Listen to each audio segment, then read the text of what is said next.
ورحمة الله وبركاته.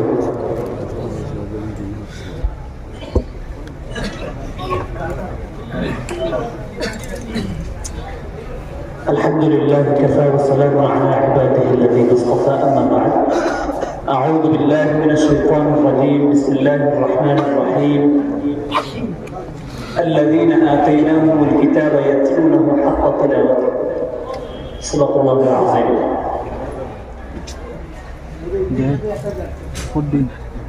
সম্মানিত আমার আসাতিজায়ে কেরাম এবং সামনে বসা মুরব্বিয়ানে আযম, যুবক ভাই, আমি সর্বপ্রথম অনুরোধ করব, আমরা যে ভাই হল দাঁড়িয়ে আছেন, আপনারা দয়া করে বই দিতে, কারণ এটা কোনো সাপ খেলা নয়।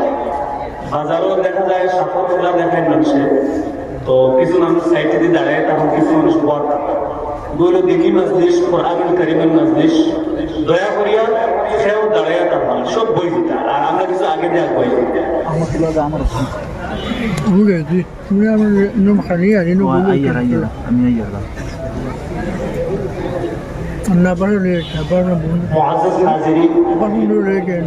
আল্লাহ পাক রব্বুল আলামিনের অসংখ্য শুকরিয়া আদায় করিয়া যে আল্লাহ পাক রব্বুল আলামিন আমাদের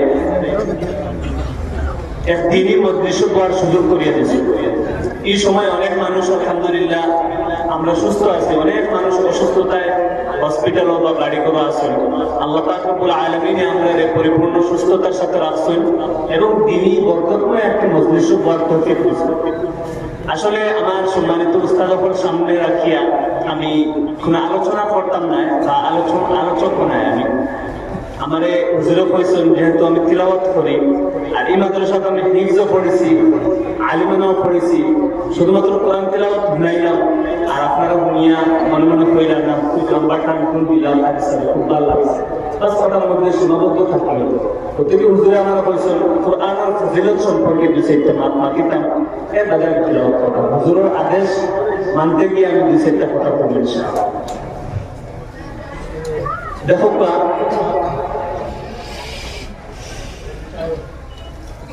কোরআনুল কারীম আমরা মুসলিম জাতির সংবিধান। যে কোরআনুল কারীম যে লাইনে আঁকড়ে ধরছে, অর্থাৎ বিশেষ করিয়া যদি কোনো আওয়াম মানুষ কোরআন এবং হাদিসের যে আদেশ নিষেধ আছে, উলামায়ে কেরামদের কাছ থেকে দুনিয়ার যে আদেশ নিষেধগুলা দুনিয়া যদি কেউ আমল করে, তার দুনিয়ার কামিয়াব আখিরাত হবে। এবং বিশেষ করিয়া ফর এক্সাম্পল আমি ও মাদ্রাসা আমার ইবতেদা থেকে শুরু করিয়া প্রায় 6 থেকে 7 বছর মাদ্রাসা পড়াশোনা করছি আলহামদুলিল্লাহ। আমার আসাতিজায়ে কেরামগুলোর কাছ থেকে আমার বুনিয়াদ কোন থেকে আমার স্টার্ট। তো ও মাদ্রাসা আমি পড়ার কারণে আমি বিভিন্ন জায়গা গিয়া বিভিন্ন ইন্টারভিউ বা বিভিন্ন জায়গা আলহামদুলিল্লাহ আমার আল্লাহ পাক রব্বুল আলামিন কামিয়ে পড়ছেন আপনাদের দোয়ায়। তো আমি মাদ্রাসা সম্পৃক্ত এবং কোরআন সম্পৃক্ত 2-3টা কথা কই আমি ইনশাআল্লাহ কোরআনুল কারীমের তিলাওয়াত করব। দেখো কোরআনুল কারীমের তিলাওয়াত আমরা কারি সাহেবের মুখ থেকে শুনি। তিলাওয়াতের মূলত ধরন আছে 3টা। একটা হলো কারি সাহেব খুব ধীরে ধীরে লম্বা শ্বাসে তিলাওয়াত করা, এটা হলো একটা পদ্ধতি তিলাওয়াত। আরো 2টা পদ্ধতি আছে, তা হলো আমরা মসজিদের ইমাম সাহেব হলে যে মসজিদের মধ্যে নামাজ পড়া, তাই থেকে অত লম্বা টান দিয়ে কিন্তু নামাজ পড়েন না। যদি লম্বা টান দিয়ে নামাজ পড়েন সব মুসল্লি পড়তে নেই। তো গতিকে এগুলো আলাদা একটা তরতিব, যেটার নাম হলো হাদর হয় আমরা ভাষায়। আর কারি সাহেব হলে যেটা তিলাওয়াত করে এটার নাম হলো তাহকিক বা তারতিল। আরেকটা পদ্ধতি আছে, তা হইল বিশেষ করে আমরা উস্তাদ হলে হিফজ মাদ্রাসা বা মক্তব ছাত্ররে পড়ায়, অর্থাৎ বিশুদ্ধ তিলাওয়াত করার লাগিয়া বা হরতানের বিশুদ্ধতার সাথে কোরআনুল কারীম হিকারের লাগিয়ে যে পদ্ধতিটা অবলম্বন করেন মধ্যম পন্থা, মধ্যম গতিতে, ওটার নাম হলো তাদবীর। ও 3টা পদ্ধতি তিলাওয়াত। তো আমি আপনাদের যে কথাটা কইতাম চাই তা হইল, আপনারা যারা এখানে উপস্থিত আছেন, আমি আপনাদের সামনে কোরআনুল কারীম থেকে তিলাওয়াত করব, কিন্তু একটা শর্ত আছে। শর্ত মানবেন? আমাদের দুরা মানবেন, শর্ত মানবেন? যদি মানবেন তাহলে তিলাওয়াত করব, না করতে মানবেন ইনশাআল্লাহ। ইনশাআল্লাহ শর্ত হইল কুরআনুল কারীম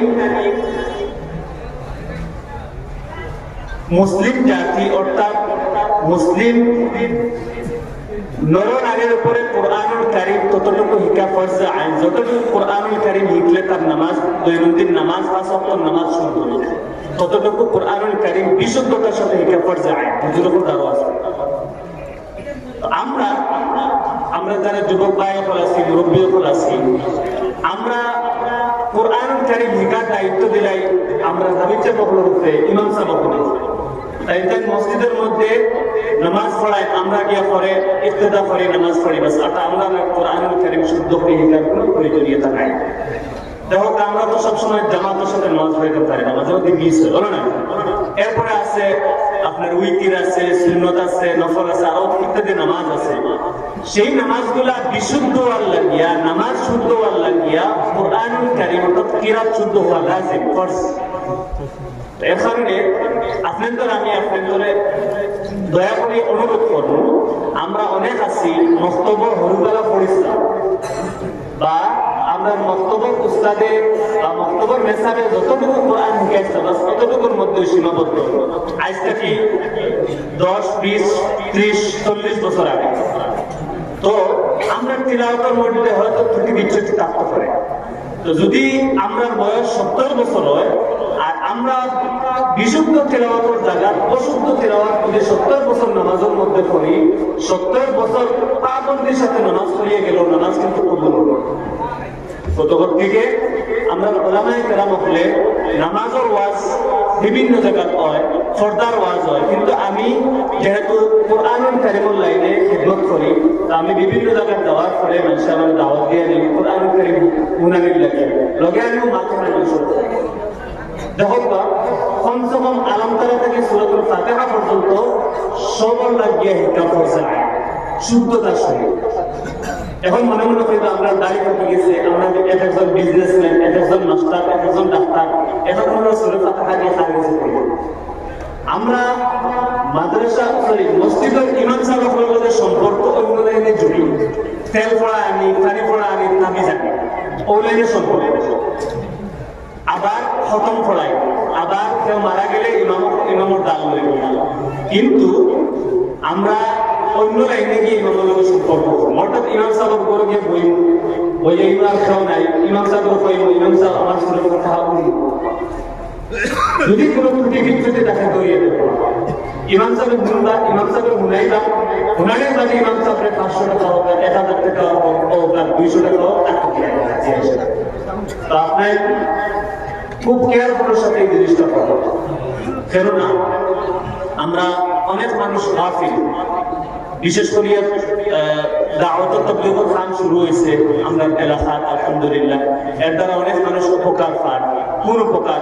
বিশেষ করে নামাজ শুদ্ধ করার লাগে যে ফরজ ওয়াজিব বা কিরাত ওগুলো শুদ্ধ করার নিয়ে, তো আপনারা সুযোগ পাইলে তাবলীগ জামাত সময় দিবা অথবা ইমাম সাহেবের লগে সম্পর্ক করিয়া আপনারা কমসে কম নামাজ শুদ্ধ আর মতো কিরাত শুদ্ধ করবা ইনশাআল্লাহ, করবা ইনশাআল্লাহ, এটা বড় করে হোক ইনশাআল্লাহ, আল্লাহ সদর কবুল করুন।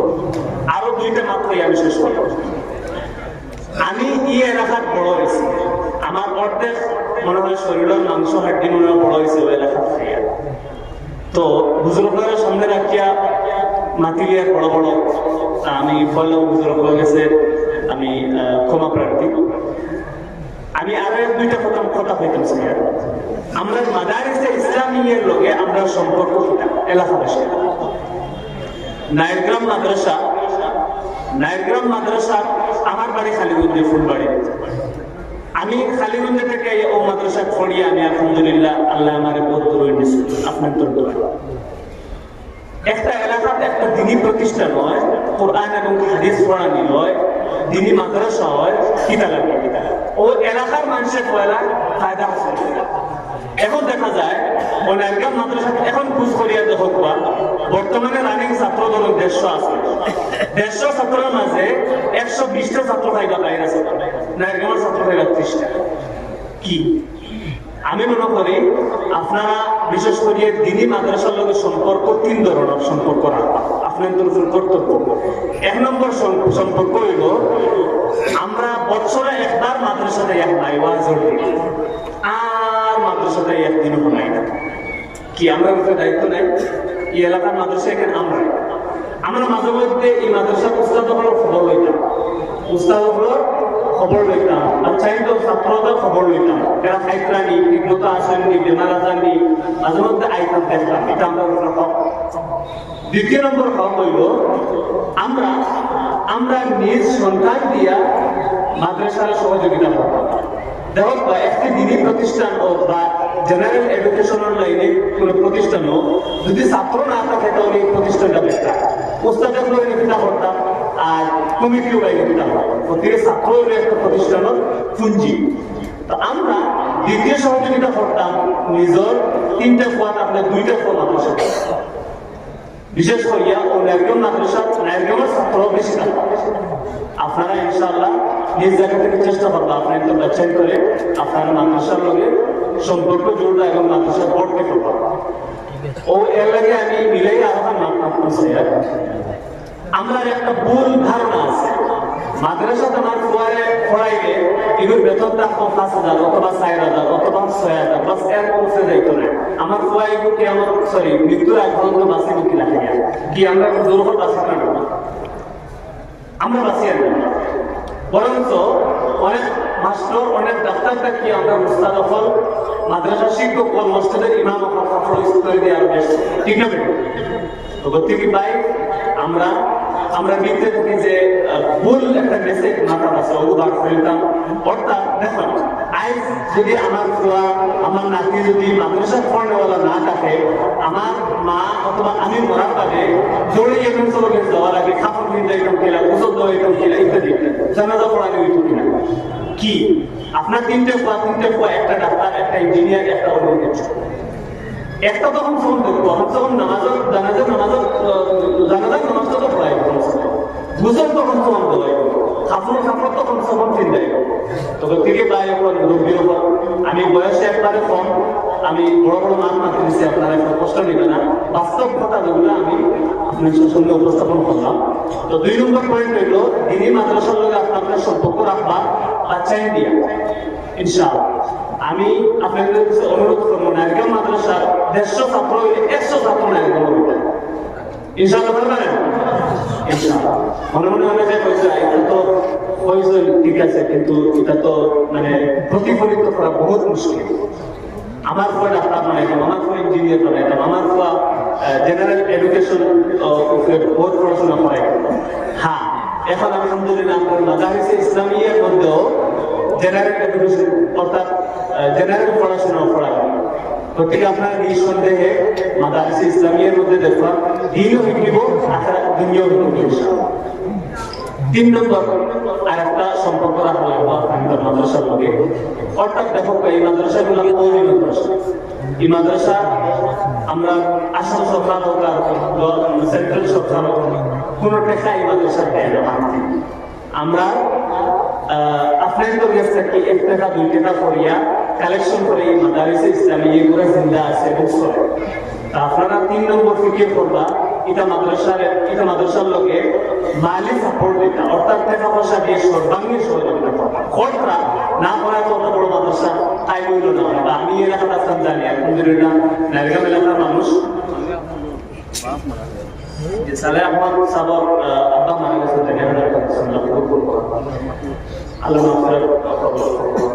তো আমি আপনাদের অনুরোধ করবো মাদ্রাসার লোকে অর্থাৎ মালি সাপোর্ট করতাম।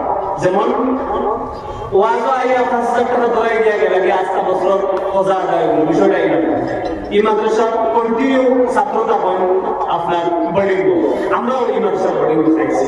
আপনারাও যদি টাকা পয়সা না দিতে না তাহলে হয়তো আমি উপস্থিত হলাম, এই সময় আমিও পাইছি। আলহামদুলিল্লাহ আপনার আজকে সহযোগিতা করে এখনো সহযোগিতা করবো, ভবিষ্যতে করবো ইনশাআল্লাহ। ইনশাআল্লাহ। তো আমি আপনাদের সামনে অনেক মাপ মাতি দিয়েছি, যদি কোনো ভুল ত্রুটি হয় আপনারা মাফ করিয়ে দিতাম। আর সর্বপ্রথম আমার আল্লাহ রাব্বুল আলামিন এই কথাগুলোর উপরে আমল করার তৌফিক দিতাম। দ্বিতীয়ত আমরা সবাই ইনশাআল্লাহ এই কথাগুলো মানার এবং আমল করার তৌফিক দিতে খুব